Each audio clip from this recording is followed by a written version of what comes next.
देख रहे हैं आज तक, आपके साथ मैं हूं सईद अंसारी। स्वागत है आपका शंखनाद में।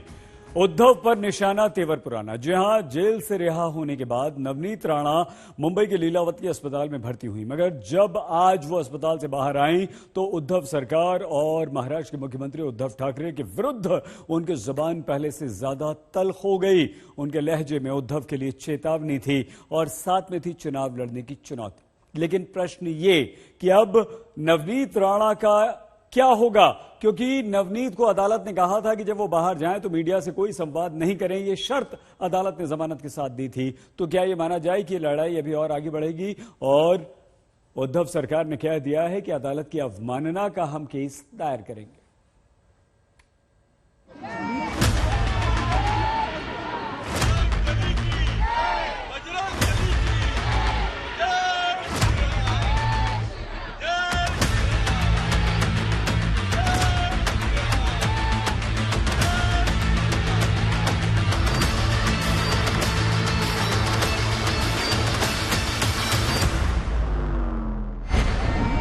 न तेवर बदला, न ताप,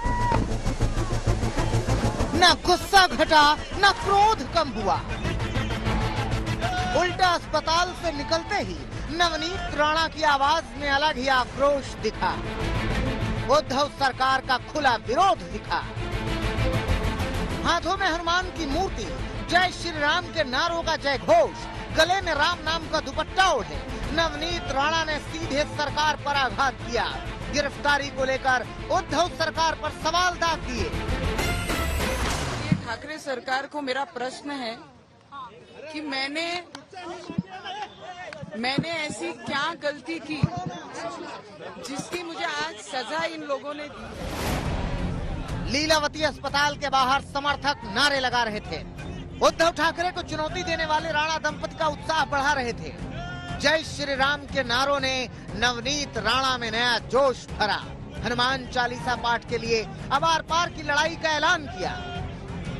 अगर जेल प्रशासन के कोई भी व्यक्ति अगर आपको बता दे कि मैंने 10 घंटा बैठकर 101 बार हनुमान चालीसा रोज पढ़ा है, पाठ किया है, और सब महिलाओं का आग्रह था, जितनी भी महिलाएं श्री राम में और हनुमान में भगवान में विश्वास करती हैं, उन्होंने अपने अपने सेल में पढ़कर रोज मुझे सपोर्ट करने का काम ये जेल से ही किया है।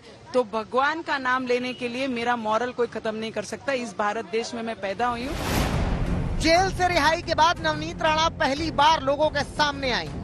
उद्धव सरकार को लेकर गुस्सा उनके चेहरे पर साफ दिखा। गिरफ्तारी से नाराज सांसद ने सीधा मुख्यमंत्री उद्धव ठाकरे को टारगेट किया। उनके पद के बेजा इस्तेमाल का आरोप लगाया। चुनावी मैदान में आमने सामने वाला चैलेंज दिया।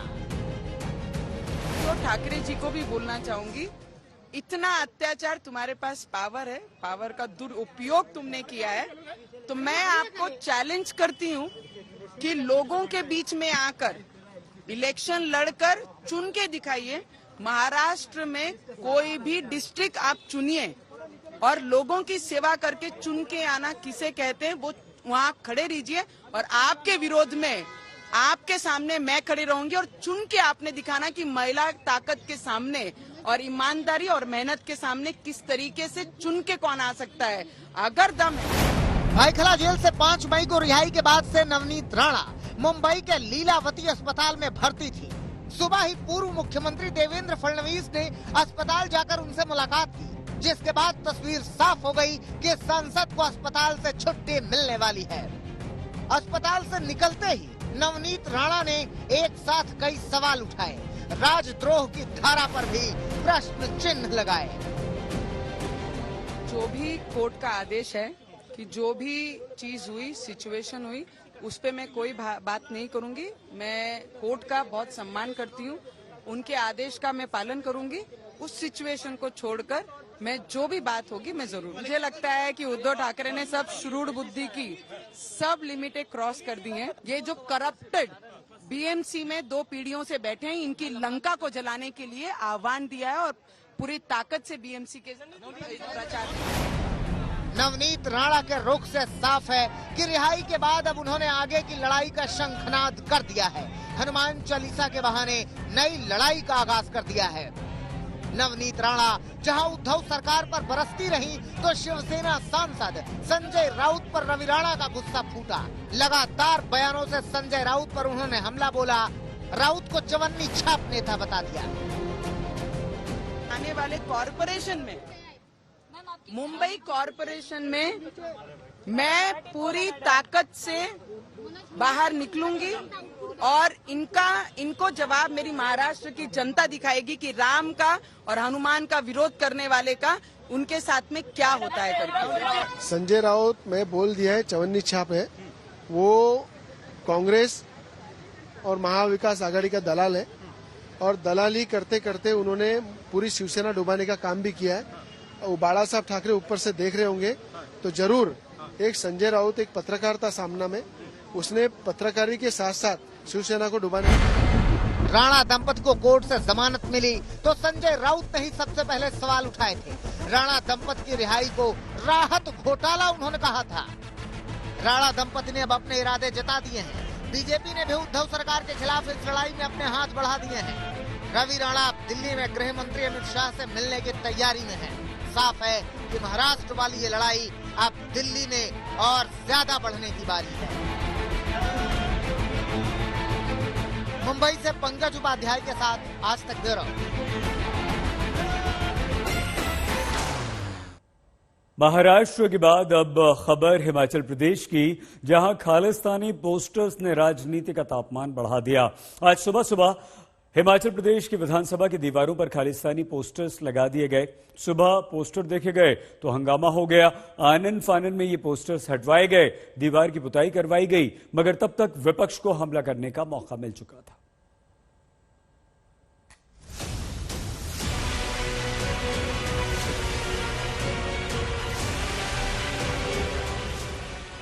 दीवारों पर खालिस्तान के झंडे, खालिस्तान के समर्थन वाले नारे।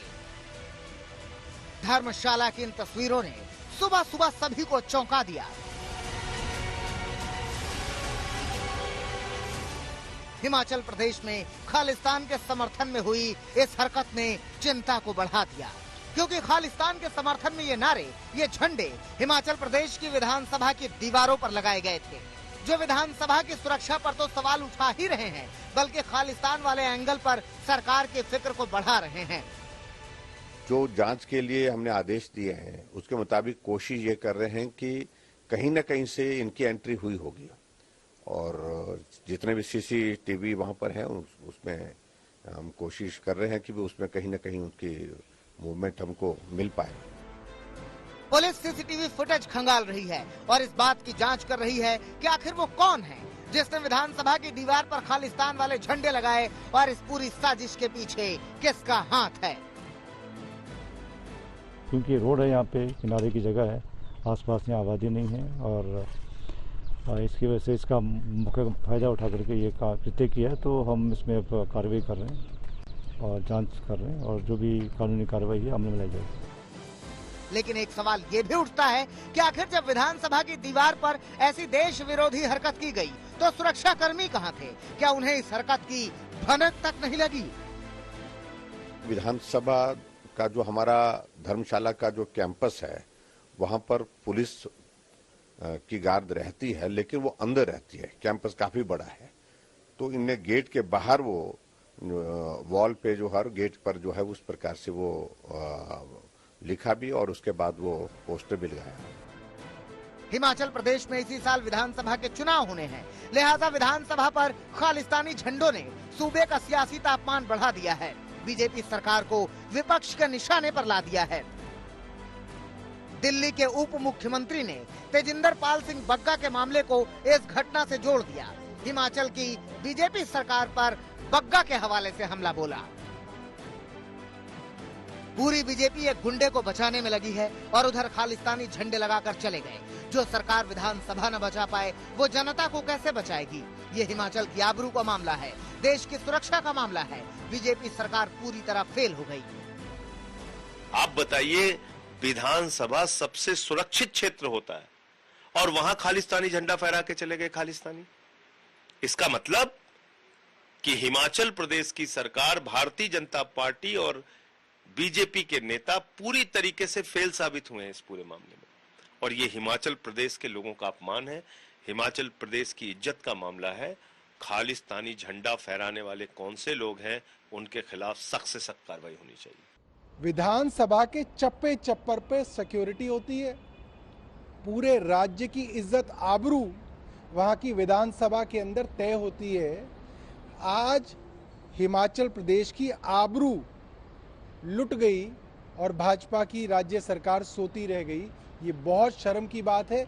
मुझे लगता है कि ऐसी हिमाचल प्रदेश की कमजोर लचर सरकार को तुरंत इस्तीफा दे देना चाहिए।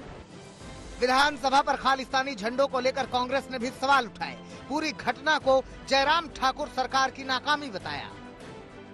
इस विषय को लेकर सरकार सचेत होनी चाहिए थी, क्योंकि पहले भी इन्होंने ऐसी हरकत की, पहले भी इन्होंने ऐसी चेतावनी दी थी कि हम रिज पर आकर खालिस्तान के झंडे लगाएंगे। विरोधी बीजेपी पर हमला बोल रहे हैं, विधानसभा पर खालिस्तानी झंडों को लेकर सवाल कर रहे हैं, तो बीजेपी ने भी इसका जवाब दिया। देश विरोधी सोच को जड़ से उखाड़ने का भरोसा दिया। देखिए, मुझे लगता है जब चोर ही चौकीदार बन जाए तो इसी तरह की स्थिति बनती है, और उससे भी खराब होती है जब चौकीदार चोर की भूमिका में आ जाए। हम इनकी जड़ें उखाड़ कर फेंक देंगे, हम अपने देश का अमन शांति को बिगड़ने नहीं देंगे। हम पूरी तरह से इन पर नजर रखे हुए हैं। धर्मशाला में हिमाचल विधानसभा का शीतकालीन सत्र होता है। 26 अप्रैल को ही आतंकी संगठन सिख फॉर जस्टिस ने हिमाचल के सीएम के नाम लेटर जारी कर ऐसी हरकत की चेतावनी दी थी। ऐसे में सवाल ये है कि जब घटना का अंदेशा पहले से ही था, तो फिर विधानसभा की सुरक्षा में चूक कैसे हुई। दिल्ली से अरविंद ओझा, हिमांशु मिश्रा और सुशांत मेहरा के साथ आज तक ब्यूरो। उधर दिल्ली में तेजिंदर पाल सिंह बग्गा के नाम पर मची राजनीति चल रही है। बीजेपी आरोप लगा रही है कि आम आदमी पार्टी पंजाब पुलिस का गलत इस्तेमाल करके बग्गा को फंसा रही है, तो आम आदमी पार्टी कहती है कि बीजेपी अपना पूरा दम लगाकर बग्गा को बचा रही है। आरोप प्रत्यारोप के बीच 3 राज्यों की पुलिस चक्कर घिन्नी बनी हुई।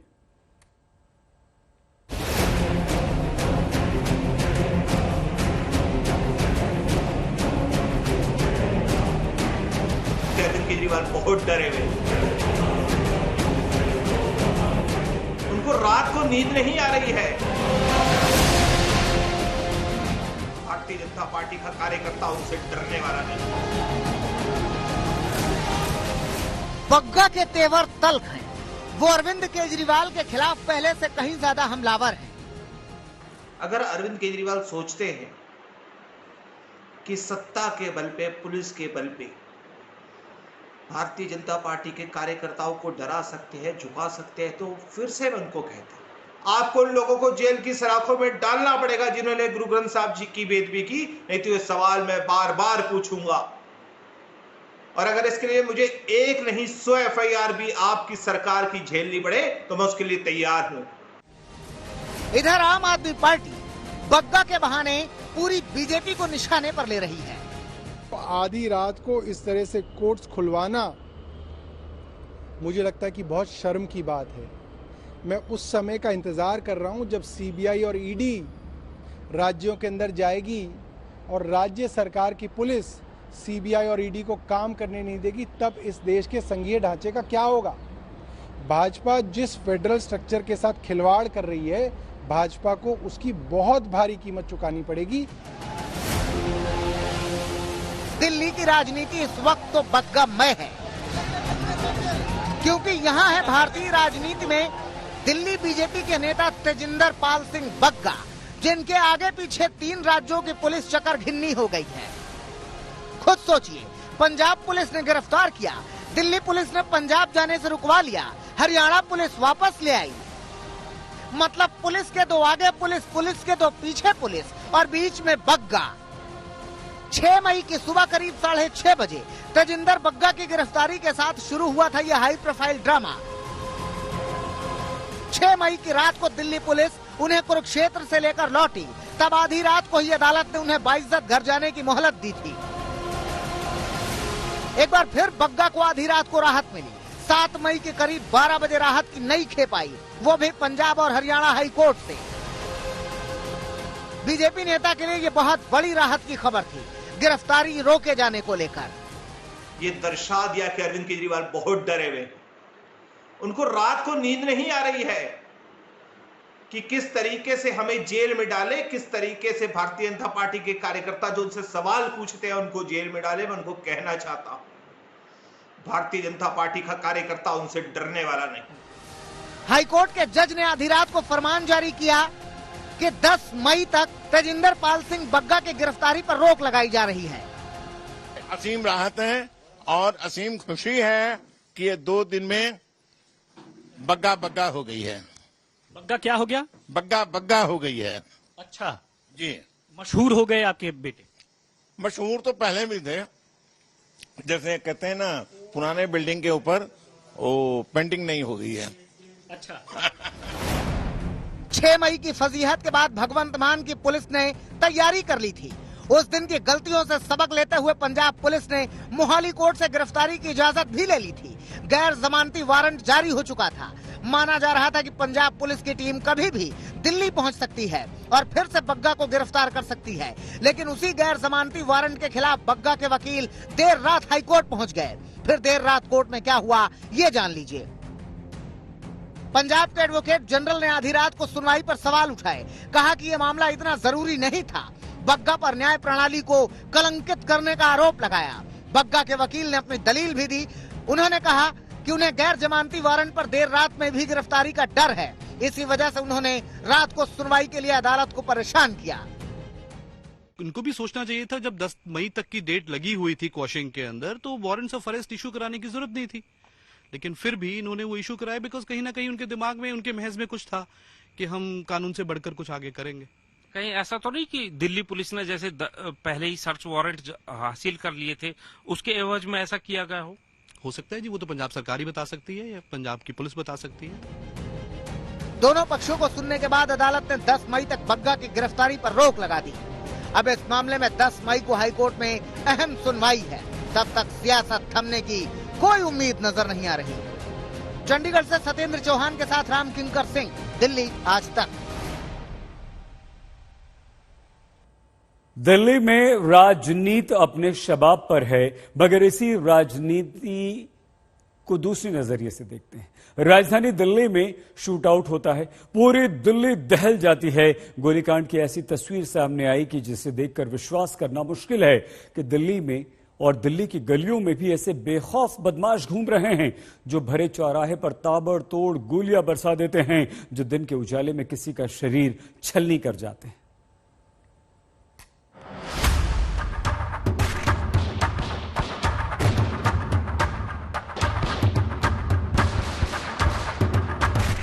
आरा, छपरा, समस्तीपुर, गोंडा, गद्दीपुर, गौहाना, दरबेशपुर की तस्वीरें नहीं हैं ये, जहां चंद अपराधी सरेआम शूट आउट कर रहे हैं। ये दिल्ली है जनाब, दिल्ली, देश की राजधानी, जहां पीएम रहते हैं, राष्ट्रपति रहते हैं, दुनिया के सबसे बड़े वीआईपीज का जहां डेरा रहता है, उसी दिल्ली के सुभाष नगर में ताबड़तोड़ गोलियां बरस रही हैं, वो भी भरे ट्रैफिक के बीचों बीच। पूरी तस्वीरों पर नजरें जमाइए क्योंकि ये खौफनाक है। सुभाष नगर के इस चौराहे पर भारी ट्रैफिक है। इसी ट्रैफिक के बीच ये सफेद रंग की इनोवा कार आती है और इसके साथ ही आते हैं ये 3 हमलावर। तीनों स्कूटी से उतरते हैं और इनोवा कार पर ताबड़तोड़ गोलियां बरसानी शुरू कर देते हैं। इधर से ये तीनों गोलियां चला रहे हैं, तभी इनोवा कार के आगे वाली पहली सीट से एक हाथ बाहर आता है और गोलियां दागने लगता है। इनोवा से गोली चलते ही तीनों हमलावर पीछे हटते हैं और फिर इनोवा कार की अगली सीट को टारगेट कर फिर से फायरिंग करने लगते हैं। इसी बीच रास्ते से ऑटो गुजरता है तो हमलावर फिर पीछे हटते हैं और फिर तीसरी बार कार पर फायरिंग करते हैं। इस बार कार के बिल्कुल पास आकर ये गोलियां बरसाते हैं। गोलीबारी से लोग हैरान हैं, डरकर सहम जाते हैं, कुछ जान बचाकर भागते हैं और गाड़ियों से भरी सड़क पर सन्नाटा पसर जाता है। फिर इनोवा कार आगे बढ़ती है तो हमलावर पीछा करते हैं। इनोवा कार यू टर्न लेकर वापस आती दिखती है और लेफ्ट टर्न लेकर निकल जाती है। हैरान करने वाली ये वारदात दिल्ली के सुभाष नगर की है। रात करीब 9 बजे बीच सड़क पर शूट आउट हुआ। यह पश्चिमी दिल्ली का सुभाष नगर इलाका है। वक्त 8 बजे से 8:30 के बीच का हुआ होगा, जिस वक्त ये भीड़ भाड़ वाला इलाका आप देख सकते हैं। चारों तरफ अच्छी खासी भीड़ होती है। 8 से 8:30 बजे के दरमियान यहाँ पर एक कार गुजर रही होती है और कुछ स्कूटी और बाइक सवार लोग उस कार को चेस करते हैं और उस कार पर फायरिंग करना शुरू कर देते हैं।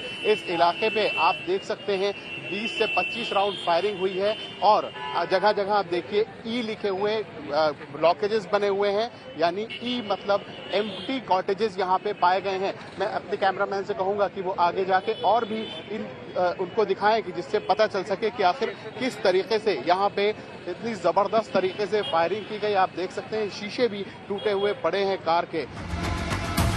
कार में अजय चौधरी और जसवंत चौधरी नाम के 2 भाई सवार थे। अजय चौधरी केशवपुर मंडी के पूर्व चेयरमैन बताए जा रहे हैं। रोमी जी, यहाँ पे कैसे हुई, क्या हुई थी घटना? घटना ये हुई थी, अजय भाई साहब उनके बड़े भाई साहब ना कालरा हॉस्पिटल में एडमिट है, तो वो उनको मिल करके वहाँ से निकले हैं और जो उनको सिक्योरिटी गार्ड दिया हुआ है उन्होंने वहीं उसको बोल दिया कि आप जाओ अपने घर पे, हम अपने घर ही जा रहे हैं, कहीं जाना तो है नहीं। तो जब यहाँ पे आए हैं, इधर उनकी पहले फील्डिंग लगाई हुई है, तो 2 व्हीलर पे थे। अब उन्होंने यहाँ पे फायरिंग की है, तो जस्सा भी था साथ में। जस्सा गाड़ी चला रहा था, अजय भाई साहब बैठे हुए थे। फिर गोलियां अजय को लगी हैं तो उन्होंने अपनी गाड़ी की सीट नीचे कर दी है। जैसे नीचे किया तो गाड़ी जो इनोवा वहीं खड़ी है हॉस्पिटल में, तो उसमें 1.5 इंची के अभी आप देखोगे तो होल नजर आ रहे हैं। गोलियां काफी लगी है गाड़ी की, जस्से को भी लगी है गोलियां। अच्छा, दोनों को लगी है गोलियां। क्या बताया? सीरियस है हॉस्पिटल में, अभी मैं वहीं से आ रहा हूँ हॉस्पिटल से, सीरियस है। आनंद फानन में दिल्ली पुलिस की टीम मौके पर पहुंची। करीब 25 राउंड गोलियां चली। पुलिस ने यहां से कई खोखे बरामद किए हैं। हमले के पीछे आपसी रंजिश बताई जा रही है। जिस अंदाज में हमलावरों ने गोलियां बरसाई, इससे तो यही लगता है कि मकसद जान लेने का ही था, डराने धमकाने का नहीं। पुलिस सूत्रों के मुताबिक हमले में सलमान त्यागी गिरोह का हाथ हो सकता है। सलमान त्यागी खुद जेल में बंद है। अजय चौधरी की उससे पुरानी दुश्मनी रही है। अब दूसरी तस्वीर देखिए। बाहरी दिल्ली के खेड़ा में बाइक पर सवार होकर ये शख्स आया और सरेआम सड़क किनारे बैठे बुजुर्ग पर गोलियां बरसाने लगा। पहली ही गोली में बुजुर्ग शख्स गिर गया, लेकिन हमलावर गोलियां दागता रहा। 11 राउंड फायरिंग से खत्म होने वाले बुजुर्ग की पहचान ब्रह्म प्रकाश के तौर पर हुई है, जो बाहरी दिल्ली के गैंगस्टर कपिल उर्फ कल्लू के पिता थे। शनिवार दोपहर वो पीएनबी बैंक के पास बैठे थे, तभी 2 बदमाश काल बनकर आए। सवाल यह है कि देश की राजधानी में क्या इस कदर बेखौफ हो गए हैं बदमाश कि वो दिन दहाड़े या भीड़ भाड़ के बीच भी शूट आउट करने से नहीं हिचकते। तंजीम हैदर के साथ अरविंद ओझा, दिल्ली आज तक। खबर उस विवाद की जिस पर अदालत में कल सुनवाई होनी है, जहां हम बात कर रहे हैं ज्ञान वापी की। ज्ञान वापी का सर्वे तो पूरा नहीं हो सका, मगर कल अदालत में ज्ञान वापी पर सुनवाई होनी है। मगर सुनवाई से पहले आज तक ने काशी से ही वो सारे साक्ष्य खंगाले जो ज्ञान वापी से जुड़े हैं। उन सारे लोगों से बातें की जो ज्ञान वापी के विवाद के साथ जुड़े हैं। देखिए।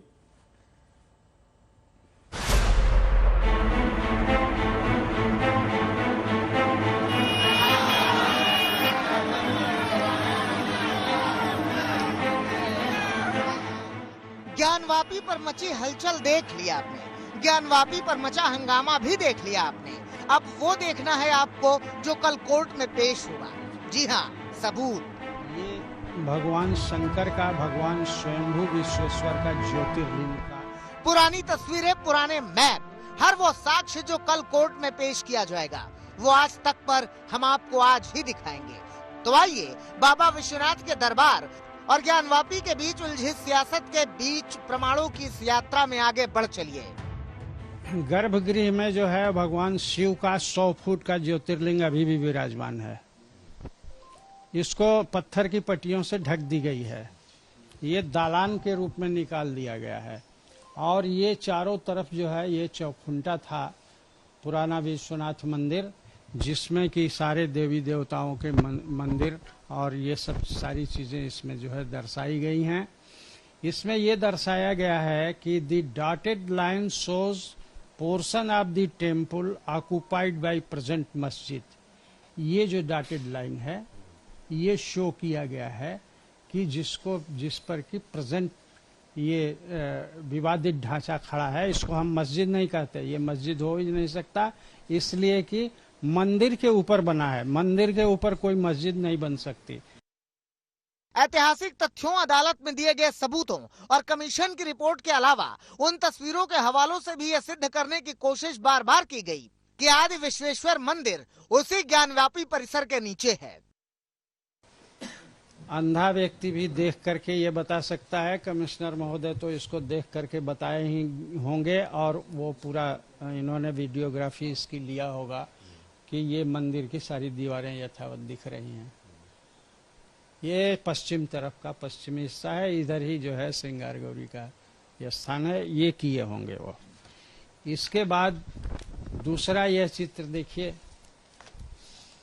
ये सारे मंदिर के जो है वो अवशेष हैं। ये जो है वो दर्शनार्थी हिंदू जो है वो जाकर के दर्शन वगैरह कर रहे हैं, ये सब ये है। इसके पश्चात ये देखिए, ये ध्वंस किया गया स्थान है जो वहीं पर मौजूद है, इसको उन्होंने लिया होगा। ये स्थान है जो पश्चिमी तरफ का ये मंदिर का भाग है, जिसको नंगी आंखों से देखा जा सकता है, वो बाहर से उन्होंने लिया होगा। इसके बाद का ये ध्वंसावशेष का ये ध्वंस मंदिर का ये यथावत दिखाई दे रहा है, इसका उन्होंने लिया होगा। ये देखिए जो मैं बता रहा था कि ये गेट है तहखाने का, जिसमें ये दोनों दो ताले बंद रहते हैं। इसमें अदालत ने कोर्ट कमिश्नर की नियुक्ति इसीलिए की थी जिससे ये मालूम चल सके कि क्या ज्ञानवापी में देवी देवताओं के विग्रह वाकई मौजूद हैं। दरअसल 5 महिलाओं ने श्रृंगार गौरी की रोज पूजा का अधिकार मांगा था। अब ये सवाल ज्ञानवापी के अस्तित्व से ही जुड़ गया है। मुस्लिम पक्ष के विरोध के बाद 3 दिन का प्रस्तावित सर्वे पूरा नहीं हो सका। भारी मात्रा में मुस्लिम समाज के लोग बैरिकेडिंग के अंदर हैं और जब एडवोकेट कमिश्नर साहब बैरिकेडिंग के अंदर उन्होंने जाने की हम सबकी टीम के साथ कोशिश की तो अंदर नहीं जाने दिया गया। वो लोग दरवाजे पे आके खड़े हो गए और इसीलिए कमिश्नर साहब की कार्रवाई आज कंप्लीट नहीं हो पाई है। अब से कुछ घंटे बाद यानी 9 मई को कोर्ट में दोनों पक्ष अपने अपने दावों के साथ दस्तावेज पेश करेंगे, लेकिन वो दस्तावेज कोर्ट से पहले आप आज तक पर देख लीजिए। ये पूरा तहखाना हमारा ये पूरा है। ऐसी ये तहखाना क्या मंदिर मस्जिद का परिसर एरिया है? ये परिसर एरिया है पूरा, इसी पे मस्जिद स्ट्रक्चर खड़ा हुआ है। ये पूरी लैंड है नीचे की। ये यहाँ पर से आज भी हमारा दरवाजा कायम है। यहाँ पर हमारा कूप है, कुआं है, यहाँ हमारे नंदी जी हैं, बाकायदा यहाँ पर हमारा ये है आने जाने का रास्ता है। काशी विश्वनाथ मंदिर के व्यासपीठ का दावा है कि जहां ज्ञानवापी है उसकी जमीन का मालिकाना हक उनके पास है। दावे के मुताबिक करीब 150 सालों से वो इस जमीन पर पूरा हक पाने के लिए केस लड़ रहे हैं, जिसके दस्तावेज भी उनके पास हैं। साल 1937 से 1991 तक इस मामले में कोई विवाद नहीं हुआ, लेकिन बाबरी केस के बाद ज्ञानवापी में नमाजियों की संख्या बढ़ने लगी। से ही पूछता हूं क्योंकि श्रृंगार गौरी के पूजन का अधिकार अभी तक सिर्फ इसी परिवार के पास था। साल में अगर एक दिन पूजा होती थी तो यही व्यास परिवार है जो उस पूजा को करता था। बाद में 5 महिलावादी जरूर गई वहां पर, जो कि जिन्होंने पूरे साल में उनके लिए हर दिन पूजा का अधिकार मांगा। लेकिन ये जो व्यास परिवार है जो पीढ़ियों से बाबा विश्वनाथ का जो व्यास पीठ है उसका महंत रहा है। ये बताइए कि आप लोग कब से श्रृंगार गौरी की पूजा कर रहे हैं, क्योंकि पहले तो एक दिन के लिए खुला और अब पूरे साल के लिए खुला है। हम लोग अनंत काल से पूजा करते चले आ रहे हैं। जब से जो है हमारे पूर्वज लोग करते चले आ रहे हैं, उसी तरह से हम लोग करते चले आ रहे हैं। 400-500 वर्षों से। तो क्या ये पूजा वहीं पर होती है जो आपने हमें तस्वीरें दिखाई थी? जी वहीं पर होती है पूजा। श्रृंगार वहाँ तो कोई मंदिर है नहीं? जो मंदिर बना हुआ है दीवार में ना सारी मूर्तियाँ, तो उन्हीं में श्रृंगार गौरी का भी मूर्ति है जो आपको हमने फोटो दिया। ज्ञानवापी के अंदर आदि विश्वेश्वर का 108 फीट के शिवलिंग का भी दावा सुन लीजिए। इसके गर्भगृह में जो है भगवान शिव का 100 फुट का ज्योतिर्लिंग अभी भी विराजमान है। इसको पत्थर की पट्टियों से ढक दी गई है। ये दालान के रूप में निकाल दिया गया है और ये चारों तरफ जो है ये चौखुंटा था पुराना विश्वनाथ मंदिर, जिसमें कि सारे देवी देवताओं के मंदिर और ये सब सारी चीजें इसमें जो है दर्शाई गई हैं। 90 के दशक में ज्ञानवापी पर एक सर्वे हुआ था, उसकी एक्सक्लूसिव तस्वीरें भी आज तक पर देख लीजिए। जी देखिए, सर्वप्रथम यह है कि हमारा जब मकान गिराया गया उस पे हमारे बहुत से दस्तावेज दब गए, परंतु 1857 की रजिस्ट्री हमारे पास है, विल है, और 1874 की हमारे पास बिल है, फिर 1968 की हमारे पास बिल है। ये तीनों एक क्रम में ही हैं और सब रजिस्टर्ड दस्तावेज हैं। पीढ़ी दर पीढ़ी पूरे प्रांगण का हवाला देते हुए, सारे देवी देवता का हवाला देते हुए व्यासपीठ को ही मालिक और व्यास के वारिसानों को ही मालिक घोषित किया गया है। ये दिखाया तहखाना ओन्ड बाय द व्यास, ये पूरा तहखाना हमारा ये पूरा है। ये तहखाना क्या मंदिर मस्जिद का परिसर एरिया है? ये परिसर एरिया है पूरा, इसी पे मस्जिद स्ट्रक्चर खड़ा हुआ है। ये पूरी लैंड है नीचे की। ये यहाँ पर से आज भी हमारा दरवाजा कायम है। यहाँ पर हमारा कूप है, कुआं है, यहाँ हमारे नंदी जी हैं, बाकायदा यहाँ पर हमारा ये है आने जाने का रास्ता है। ज्ञानवापी बाबा विश्वनाथ मंदिर विवाद के मुख्य पक्षकार और वरिष्ठ वकील हरिशंकर जैन ने आज तक से खास बातचीत में बताया कि तथाकथित मस्जिद के अंदर पिछले सर्वे में जितने सबूत मंदिर से जुड़े मिले थे, उन प्रतीकों को धीरे धीरे हटाया जा रहा है। उस समय से इस समय तक क्या चेंजेज हो गए हैं, जो चीजें थी वो मिटाई गई हैं। उस समय से क्या कोई चेंजेज आया है आपको लगता है? जैसे अब जो खुले सामने दिखेगा, अभी मैं क्या क्या बताऊं। सब 96 में जो चीज पाई गई थी उसमें चेंजेस हुई, इसीलिए मैंने सूट में प्रार्थना किया है कि जो चिन्ह बचे उनको मिटाया न जाए, उनको संग्रहित रखा जाए। यह सूट में प्रार्थना है, इसीलिए किया है। और 96 में कमिश्नर रिपोर्ट में जो था वो आज मौजूद नहीं है। ओवैसी जी का ला क्या है, उनका ला का इंटरप्रिटेशन क्या है।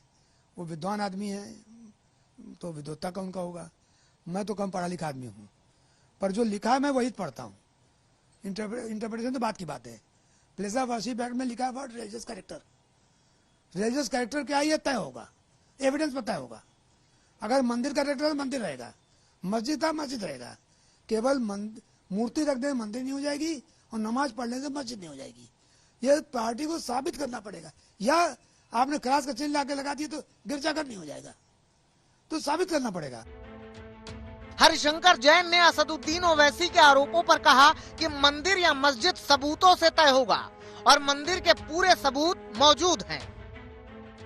अंधा व्यक्ति भी देख करके। हिंदू पक्ष के वकील विजय शंकर रस्तोगी ने कई तस्वीरों को आज तक से साझा किया, जो तस्वीरें अदालत को सौंपी जाएंगी। इनमें साफ होगा कि ज्ञानवापी मस्जिद को आदि विश्वेश्वर मंदिर को तोड़कर बनाया गया है या नहीं।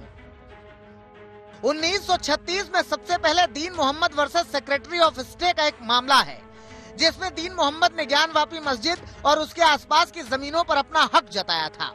तब स्थानीय अदालत ने इसे मस्जिद की जमीन मानने से इनकार कर दिया था। उसके बाद दीन मोहम्मद हाईकोर्ट गए और 1937 में जब फैसला आया, तब हाईकोर्ट ने मस्जिद के ढांचे को छोड़कर बाकी सभी जमीनों पर व्यास परिवार का हक बताया था। ज्ञानवापी मस्जिद के तहखाने का मालिकाना हक भी व्यास परिवार को दिया गया था। ऐतिहासिक के बाद पौराणिक पहलू को भी समझ लीजिए। मान्यता के मुताबिक स्कंद पुराण में जिस आदि विश्वेश्वर का जिक्र है वो यही स्थान है। यहाँ 103 फीट का शिवलिंग था जो मुगलों ने मस्जिद के नीचे दफन कर दिया था। पौराणिक मान्यताओं के मुताबिक कैलाश छोड़ने के बाद भगवान शंकर ने खुद को यहाँ स्थापित किया था। वहीं 9 मई को कोर्ट में होने वाली सुनवाई से ठीक पहले हिंदू पक्ष की 5 में से एक वादी राखी सिंह ने अपना नाम केस से वापस लेने का मन बना लिया है। अब राखी कल कोर्ट में हलफनामा दाखिल करेंगी। हालांकि उनकी नाराजगी की कोई खास वजह सामने नहीं आई है। हिंदू पक्ष का कहना है कि बाकी 4 वादी अपने रुख पर कायम हैं। एक वाद दायर किया गया और भक्त की कैपेसिटी से उन्हीं के दावे में एक एप्लीकेशन दी गई कि ये सर्वे कराया जाए और वीडियोग्राफी कराई जाए। अब आपके माध्यम से, मीडिया के माध्यम से मुझे पता चला है कि वो लोग अपना केस विड्रॉ करना चाहते हैं। पहले तो मैं आपको स्पष्ट कर दूं कि जो लीडिंग केस है माता श्रृंगार गौरी का, वो 350 है और वो जिसमें कि वाद मित्र मैं हूं। ये लोग ना तो उसमें वाद मित्र हैं, ना इनका कोई मेन रोल है। और दूसरी बात यह है कि किसी एक व्यक्ति के द्वारा अगर कोई वाद वापस कर लिया जाता है तो देवता के केस पर उसका कोई असर नहीं पड़ता है। जब जान रहे हो कि जुमा का दिन जो है मस्जिद नहीं बल्कि शाही जामा मस्जिद है, बिना बुलाए हजारों लोग जुमा पढ़ने जाएंगे और उसी दिन आप आदेश कर रहे हो, तो आपका किस तरह का वो मतलब दिमाग है यार। एक रिक्शा चालक जो होता है, खुंचा बेचने वाला, मूंगफली बेचने वाला, सब्जी बेचने वाला, वो भी सोचेगा यार कि कोई काम ऐसा ना करें कि आपस में लोग भिड़ें। उधर पूरे मामले पर सियासी पारा भी हाई है। केंद्रीय मंत्री मुख्तार अब्बास नकवी ने कहा कि औरंगजेब की क्रूर, क्रिमिनल और कम्युनल करतूत को सुधारने का वक्त आ गया है। औरंगजेब का जो क्रूर कम्युनल करतूत था या जो क्रूर कम्युनल करतूत थी, वो इतिहास की हकीकत है और उस हकीकत पर हाहाकार से फायदा नहीं होगा, बल्कि उसे स्वीकार करने से समझदारी होगी। तो इसलिए जो औरंगजेब की क्रूर, क्रिमिनल और कम्युनल करतूत थी, वो उस सच्चाई को स्वीकार करना चाहिए। वहीं कांग्रेस ने पूरे विवाद को बीजेपी की नफरत पॉलिटिक्स करार दे दिया। ज्ञानव्यापी और काशी में एक अच्छी बात है कि काशी विश्वनाथ के भी दर्शन के लिए मंदिर सुलभ है। ज्ञानव्यापी में भी लोग इबादत के लिए जाते हैं। तो वो भारतीय जनता पार्टी वहां पे एक नफरत की, सांप्रदायिक ध्रुवीकरण की, राजनीति करने की असफल कोशिश कर रही। मुझे पूरा विश्वास है काशी की जनता इसे नकार देगी। क्या मस्जिद के अंदर जो तहखाना है उसके अंदर 108 फीट का आदि विश्वेश्वर का शिवलिंग मौजूद है? और क्या औरंगजेब ने वाकई मंदिर तोड़कर ज्ञानवापी मस्जिद बनवाई थी? अभी इन सवालों के जवाब मिलने में काफी वक्त लगता दिख रहा है। कुमार अभिषेक के साथ रोशन जायसवाल, वाराणसी, आज तक।